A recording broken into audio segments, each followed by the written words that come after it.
अस्सलाम वालेकुम वरहमतुल्लाहि वबरकातुहू। दिस इज सन नसीम जुल्फ़िकार। और आज के इस वीडियो में 30 ऑफ मार्च को होने वाले फर्स्ट ईयर केमिस्ट्री के जो फेलियर्स का पेपर था और इम्प्रूवर्स का जो पेपर था वो मैं डिस्कस करने वाला हूँ। वो तमाम स्टूडेंट्स जो फर्स्ट ईयर केमिस्ट्री के पेपर देंगे और जो फिजिक्स के बाद है उनके लिए काफ़ी इंपॉर्टेंट पेपर है ये। इसमें क्या चीज़ें आई हुई हैं उसको आप लाजमी देखें, ठीक है। और ये जो पेपर था ये मेरे टारगेट पेपर से 80 to 90% तक मैच करता है जो मैंने प्रोवाइड किया फेलियर्स को। और अगर आपको रेगुलर के स्टूडेंट्स के टारगेट पेपर्स चाहिए तो मेरा व्हाट्सएप नंबर स्क्रीन पर आपको ऊपर शो हो रहा है 0300-215-2272।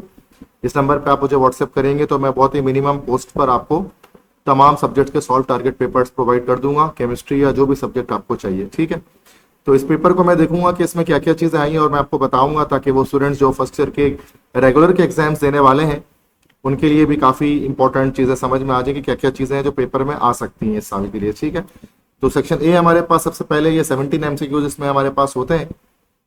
तो फर्स्ट MCQs है 3.01 exponent 23 molecules of oxygen and STP occupy volume of dash.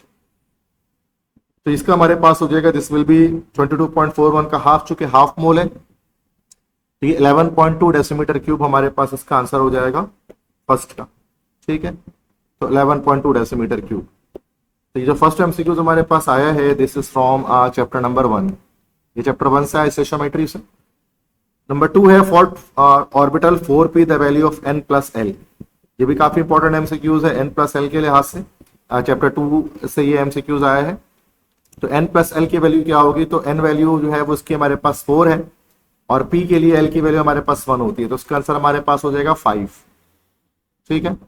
Third है after rounding off 7.845 to 2 significant figure the number becomes dash.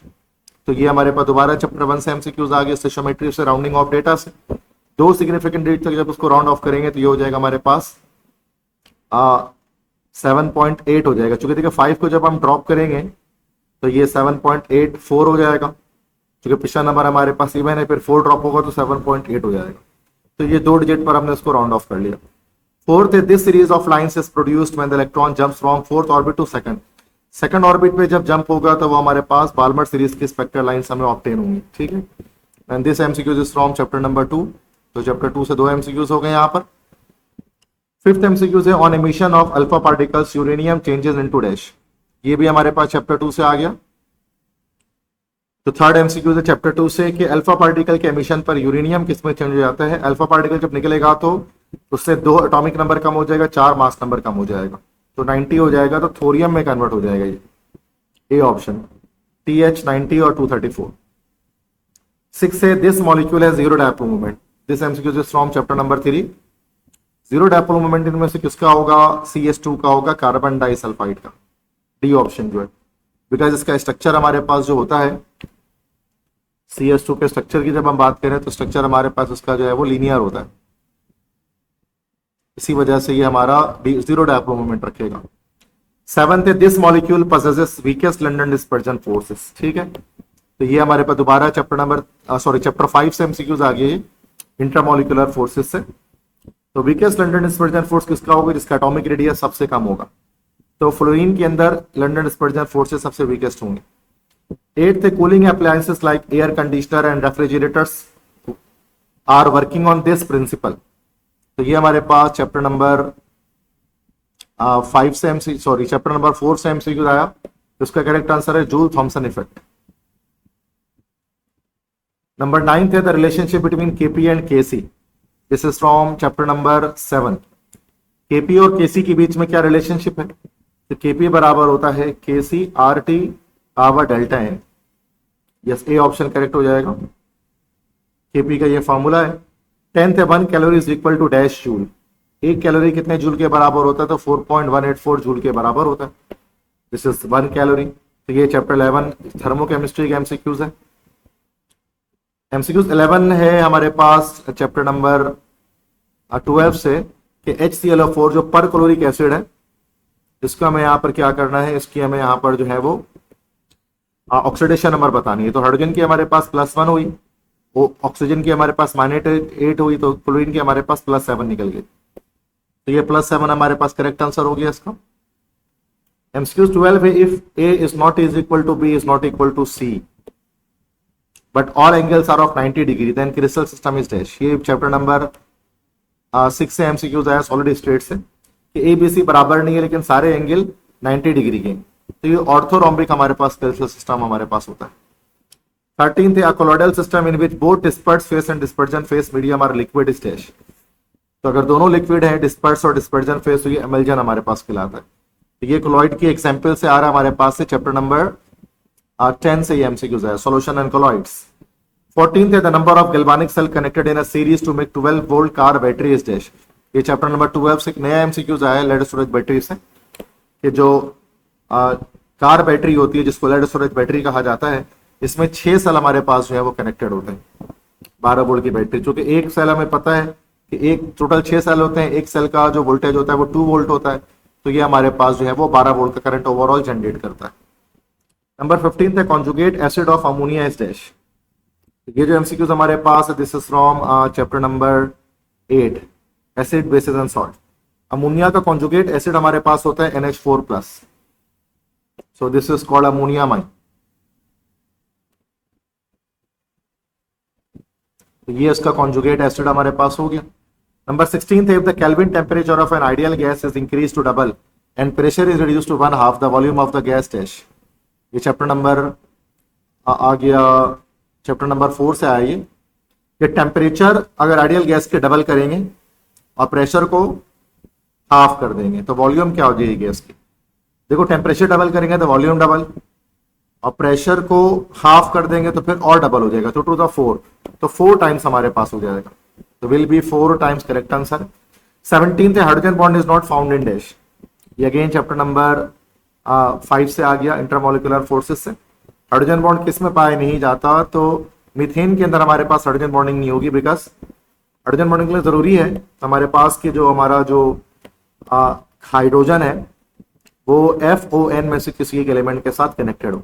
तो बेटा ये 17 एमसीक्यूज हैं, उसके करेक्ट आंसर्स मैंने आपको बताए कौन से चैप्टर से आए।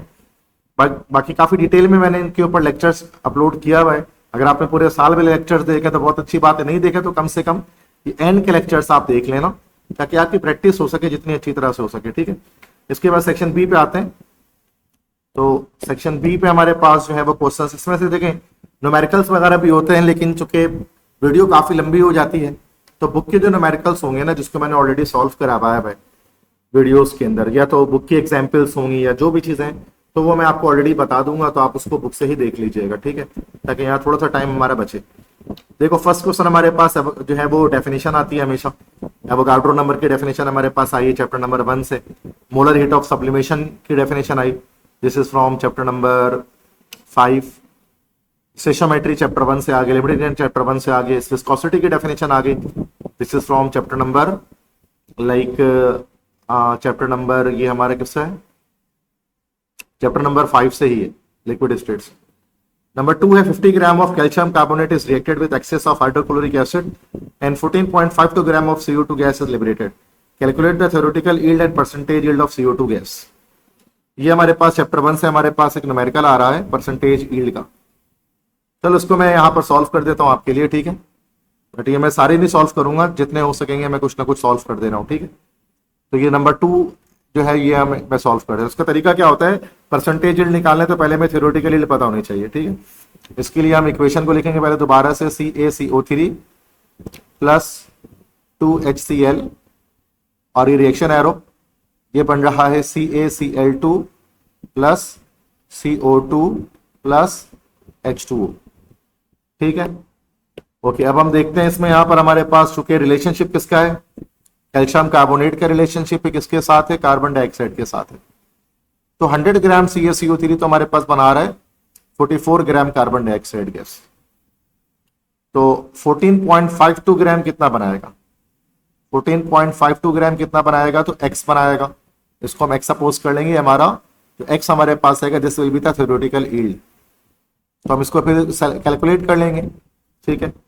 कैलकुलेशन के तरीकेकार यकीनन आपको पता होगा, किस तरह से करेंगे कि 100/44 is equal to 14.52 divided by x, ये हो जाएगा 100x बराबर हो गया 14.52 मल्टीप्लाई बाय 44 और x बराबर हो गया 14.52 मल्टीप्लाई बाय 44 डिवाइडेड बाय 100। तो जो x हमारे पास आया वो कितना आया, we have use a calculator here, 14.52 multiply by 44 divided by 100। So the answer is 6.3888. So this is the gram of CO2. ये हमारे पास क्या आ गया, this is actually the theoretical yield. अब परसेंटेज यील्ड अगर हमें मालूम करनी है तो परसेंटेज यील्ड का फॉर्मूला हमारे पास क्या होगा, ऊपर हमारे पास आ जाएगी दैट इज के ये एक्चुअल यील्ड या प्रैक्टिकल यील्ड, नीचे आ जाएगी थियोरेटिकल यील्ड डिवाइड बाय 100 कर देंगे।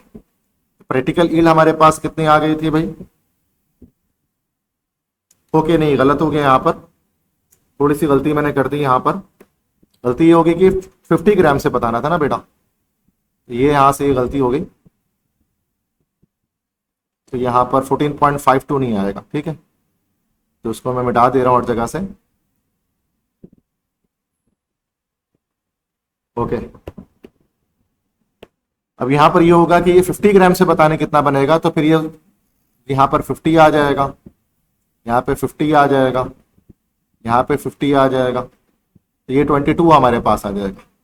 तो प्रैक्टिकल यील्ड हमारे पास 14.52 है, वैसे 50 है, मल्टीप्लाई बाय 100। ये बुक का ही सवाल है, तो अब मुझे समझ में आ गया। 50 परसेंटेज यील्ड हमारे पास कितनी आ गई उसकी, that is 14.52 divided bye 50 multiply by 100। So this will be, अच्छा प्रैक्टिकल यील्ड तो नीचे वो आ गया ना हमारे पास, लाइक प्रैक्टिकल यील्ड हमारे पास जो आई है दिस विल बी 22, ये हो गया हमारे पास 14.52 divided bye 22 multiplied by 100। So this is 66% हमारे पास ये इसकी परसेंटेज यील्ड आ गई। This is the final answer. तो ये इसका आंसर मैंने बता दिया। क्वेश्चन 3 हमारे पास है, thermal decomposition of 200 gram of ammonium nitrate produces nitrous oxide and water, calculate mass of H2O, volume of N2O gas at STP। ठीक है, तो अब यहां पर क्या है कि ये एक सेकंड न्यूमेरिकल है, ये दोबारा से हमारे पास जो न्यूमेरिकल है, this is also from chapter number 1। तो यहां क्या कह रहे हैं कि भाई थर्मल डिकम्पोजिशन इसमें 200 ग्राम की जा रही है और N2O बन रहा है, वाटर बन रहा है। तो आप बताइए मास कितना बनेगा H2O का और वॉल्यूम N2O गैस का कितना बनेगा STP पर। चलो इसको भी सॉल्व कर लेता हूं। NH4NO3 ये हमारे पास बन रहा है N2O प्लस 2H2O। रिलेशनशिप हमारे पास अमोनियम नाइट्रेट का है और साथ में अच्छा दो चीजें मालूम करनी है, तो पहले मास ऑफ H2O मालूम कर लेते हैं, इसके साथ रिलेशनशिप कर लेते हैं। ठीक है, अभी किस तरह से हो जाएगा, पहले NH4NO3 का हम लोग जो है वो मोलर मास निकाल लेते हैं। इसलिए 14 plus 4 plus 14 plus 48, this is 80 ग्राम। 80 ग्राम से कितना बन रहा है, 36 ग्राम वाटर बन रहा है। तो 200 ग्राम से कितना बनेगा भाई, x ग्राम बनेगा वाटर। x इसमें हम निकाल लेते हैं। अब इसका x किस तरह से निकलेगा कि 80 अपॉन 36 बराबर हो गया 200 अपॉन x के। फिर x हमारे पास हो गया कितना, इसको आगे कर लेते हैं कि 80x बराबर हो गया 200 इंटू 36 के, और फिर ये x हमारे पास बराबर हो गया 200 इंटू 36 अपॉन 80। तो 200 इंटू 36 अपॉन 80, ये हमारे पास आ गया 90 ग्राम ऑफ H2O। तो फर्स्ट आंसर तो हमारे पास ये आ गया। ठीक है, तो ये पहला आंसर हमारे पास आया। सेकंड हमारे पास क्या पूछ रहे हैं कि भाई बताएं कितना वॉल्यूम बनेगा किसका N2O का, तो volume of N2O gas at STP। तो अगेन अब हमें क्या करना पड़ेगा, again we have to write down the equation. हमें दोबारा इक्वेशन लिखनी पड़ेगी, लेकिन इस बार रिलेशनशिप अमोनियम नाइट्रेट के साथ नाइट्रस ऑक्साइड का होगा। तो ये तो देखो बेटा 80 ग्राम ही आ गया, इसमें तो कोई मसला नहीं है, तो 80 ग्राम ही रहा ये। लेकिन हमारे पास कितना हो जाएगा, दैट इज 28 प्लस 16, ये हो जाएगा 44 ग्राम। तो 200 ग्राम से कितना बनेगा, x ग्राम बनेगा। तो रेशियोज ले लेंगे दोबारा से इसमें, 80/44 बराबर हो गया 200/x। फिर ये हमारे पास हो गया 80x बराबर हो गया 200 इंटू 44, x बराबर हो गया 200 इंटू 44/80। तो ये हमारे पास आ गया 200 into 44 divide by 80, this is 110। X हमारे पास आ गया 110 ग्राम ऑफ N2O, लेकिन हमें इसकी जो वॉल्यूम पूछा जा रहा था, वॉल्यूमेट एसटीपी किसके बराबर होता है, मास ओवर मोलर मास इंटू 22.41। तो वॉल्यूम क्या आ गया, मास हमारे पास 110 है, मोलर मास आ गया हमारे पास इसका 44 मल्टीप्लाई बाय 22.41। ये एसटीपी पर पता लग जाएगा कि इसका कितनी वॉल्यूम, कितने डेसीमीटर क्यूब हमारे पास इसका बनेगा। 22.41 से मल्टीप्लाई किया इसको, this will be 56 decimetre cube of nitrous oxide. ठीक है, तो ये हमारे पास कंप्लीट सॉल्व, मैंने इसको कर लिया। क्वेश्चन 3 भी आपके लिए, तो 2, 3 दोनों सॉल्व हो गए। आप देख लें किस तरह से मैंने इजीएस्ट वे पर सॉल्व किया इसको। फोर्थ है स्टेट पॉली एक्सक्लूजन प्रिंसिपल। ये हमारे पास जो क्वेश्चन आ रहा है, this is from chapter number 2। Poly exclusion principle के स्टेटमेंट दें और इलेक्ट्रॉनिक कॉन्फ़िगरेशन, बहुत इंपॉर्टेंट क्वेश्चन है। तो ये रेगुलर के पेपर में भी आएगा, याद रखिएगा। सल्फर की इलेक्ट्रॉनिक कॉन्फ़िगरेशन करनी है, दैट्स सो इजी। तो इसको हम क्या कर लेंगे, 1s2 2s2 2p6 6 7 8 3s2 फिर 3p4 हो जाएगा। ये हमारे पास सल्फर की हो गई। कॉपर की हो जाएगी 1s2 2s2 2p6 3s2 3p6 4s1 3d10 हो जाएगी। Br माइनस की 1s2 2s2 2p6 3s2 3p6 6 7 8 9 10 11 12 12 6 18, इसकी कंप्लीट हो गया हमारा। ये Br माइनस, क्योंकि Br माइनस के मतलब हमारे पास कितना है, हमें 36 इलेक्ट्रॉन लगाने। उसके बाद क्वेश्चन 5 है, ये भी इंपॉर्टेंट है, हमारे पास आया चैप्टर नंबर 3 से। ये draw a molecule orbital diagram of oxygen molecule and also right molecule orbital electronic configuration. तो चैप्टर 3 का मोस्ट इंपॉर्टेंट क्वेश्चन आ गया। ये गैस पेपर में मैंने डाला है, जो बच्चे टारगेट पेपर की वीडियो उन्होंने देखी है तो ये कहना उनको फायदा हुआ होगा। क्वेश्चन 6 से डिराइव ग्रेनुलर गैस इक्वेशन, ये भी बहुत इंपॉर्टेंट क्वेश्चन है चैप्टर नंबर 4 से।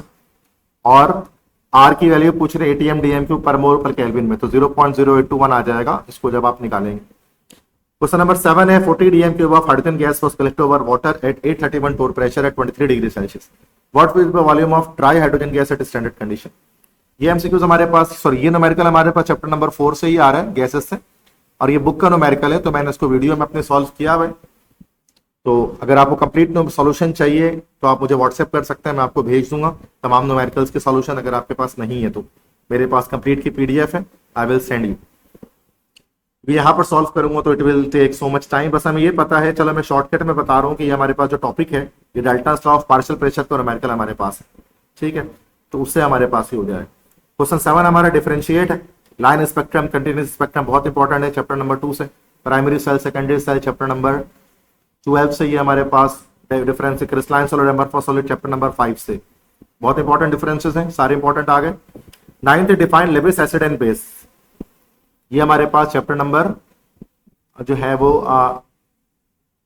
8 से आ रहा है, लेविस एसिड बेस। वैसे आपका ज्यादा इंपॉर्टेंट है ब्रोंस्टेड लोरी कॉन्सेप्ट रेगुलर के पेपर के लिए, ठीक है। तो लेविस एसिड बेस आइडेंटिफाई करना है गिवन चीजों में, तो AlCl3 ये हमारे पास जो है वो this is actually Lewis acid. Ammonia हमारे पास एक लेविस बेस होता है।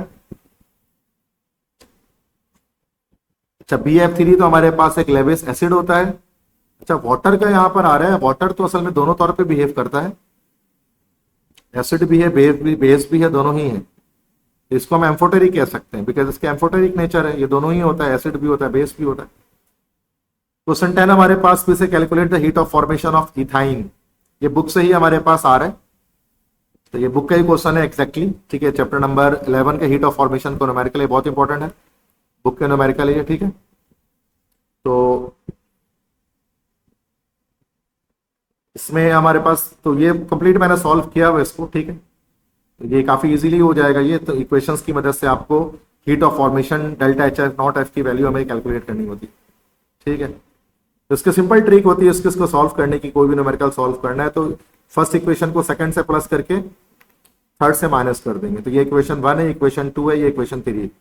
और फर्स्ट और सेकंड को जब प्लस करेंगे तो उसको हम क्या करेंगे, इस पूरी इक्वेशन को 2 से मल्टीप्लाई कर देंगे, तो ये भी यहाँ से 2 से मल्टीप्लाई हो जाएगा।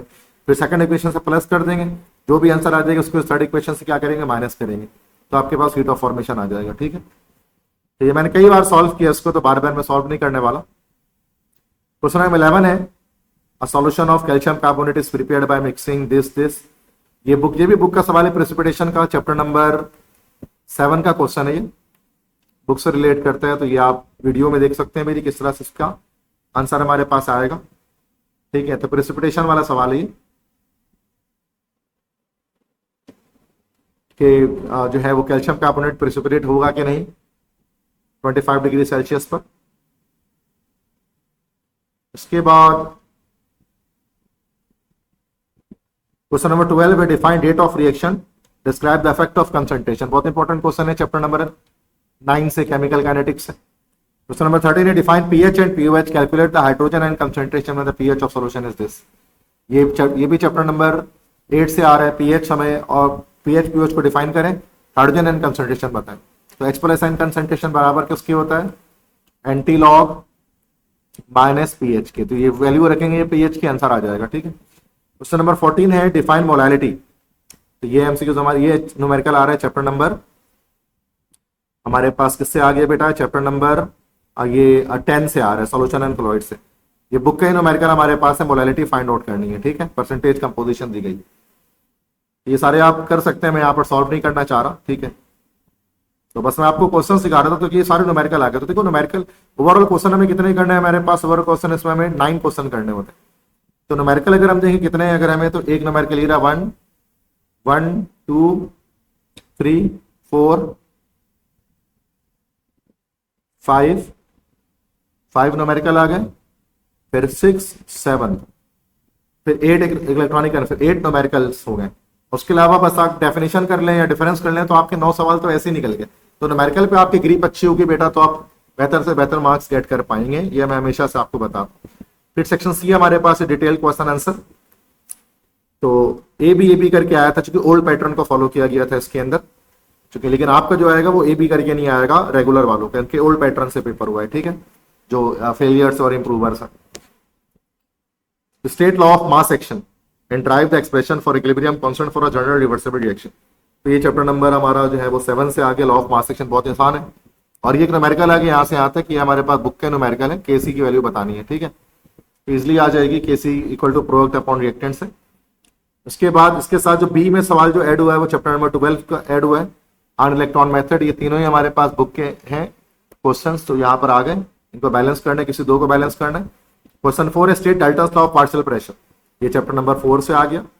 1 मोल ऑफ अमोनिया, अच्छा यहाँ से यहाँ तक ये हमारे पास जो न्यूमेरिकल आ रहा है, ये बुक का न्यूमेरिकल है वैन डर वाल इक्वेशन का। ठीक है, तो वो बुक में सॉल्व एग्जाम्पल इसकी है, सॉल्व हुआ है बुक के अंदर ये, तो वहां से आप देख सकते हैं, बुक सॉल्व एग्जाम्पल है ये चैप्टर नंबर 4 के अंदर।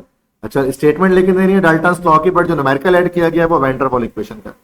उसके बाद बी में जो क्वेश्चन ऐड किया गया है वो हमारे पास चैप्टर नंबर 11 से, थर्मोकेमिस्ट्री से। फर्स्ट लॉ ऑफ थर्मोडायनेमिक्स को स्टेट करें, एक्सप्लेन करें, और प्रेशर वॉल्यूम वर्क इक्वेशन को आप जो है वो ड्राइव करें, और जो उसकी जो आइसोबैरिक प्रोसेस होता है, कांस्टेंट प्रेशर प्रोसेस, उसके स्पेशल केस को यहाँ पर ड्राइव करना। ये काफी इंपॉर्टेंट क्वेश्चन है रेगुलर के स्टूडेंट्स के लिए भी। क्वेश्चन 5 हमारे पास जो आया है, this is from chapter number VSEPR theory है, चैप्टर नंबर 3 हो गया। वेस्पर थ्योरी के पोस्टुलेट्स लिखें, मतलब उसके मेन पॉइंट्स लिखें, and explain the shapes of following molecule on the basis of VSEPR theory. तो BF3 का शेप आपको बताना है, क्योंकि 3 बॉन्ड पेयर 3 लोन पेयर होंगे, तो ये हमारा ट्राइगोनल शेप आ जाएगा। जबकि वाटर के शेप को एक्सप्लेन करना है, तो ये हमारा जो है वो एंगुलर बेंट या वी शेप आ जाएगा, क्योंकि 2 बॉन्ड और 2 लोन पेयर होंगे। बी में आ गया, what is natural radioactivity, right 3 properties each of alpha, beta and gamma rays. ये चैप्टर नंबर 2 से हमारे पास आया है, रेडियोएक्टिविटी के, काफी आसान क्वेश्चन है, लॉन्ग के अंदर आ गया। तो बेटा ये सारा ये हमारे पास फर्स्ट ईयर का जो फेलियर्स का पेपर हुआ वो मैंने आपको एक्सप्लेन किया, फेलियर्स का, इंप्रूवमेंट ऑफ ग्रेड्स का। तो जो पेपर हमारे पास हुआ 30 अप्रैल में जो पेपर हुआ है, ठीक है। आई होप सो ये सारे जो है वो आप तो लोगों के लिए भी इंपॉर्टेंट है, जो बच्चे रेगुलर के एग्जाम्स देने वाले हैं, इसलिए मैंने सोचा इस पर एक वीडियो बनाऊं। बाकी अगर आपको मेरे टारगेट पेपर चाहिए, नोट्स चाहिए, कुछ भी मटेरियल चाहिए आपको, तो आप इस नंबर पे व्हाट्सअप कर सकते हैं 0300-215-2272। ठीक है, तो आपको जो भी चाहिए बहुत ही मिनिमम कॉस्ट पर मैं आपको तमाम चीज़ें प्रोवाइड करूंगा। तो बेस्ट ऑफ लक तमाम स्टूडेंट्स को मेरी तरफ से। इंशाल्लाह आप तमाम स्टूडेंट्स अच्छे से अच्छे नंबर से कामयाब होंगे। मेरी दुआ है आप तमाम स्टूडेंट्स के लिए। अपना बहुत सारा ख्याल रखिएगा, मुझे दुआ में याद रखिएगा। अल्लाह हाफिज़।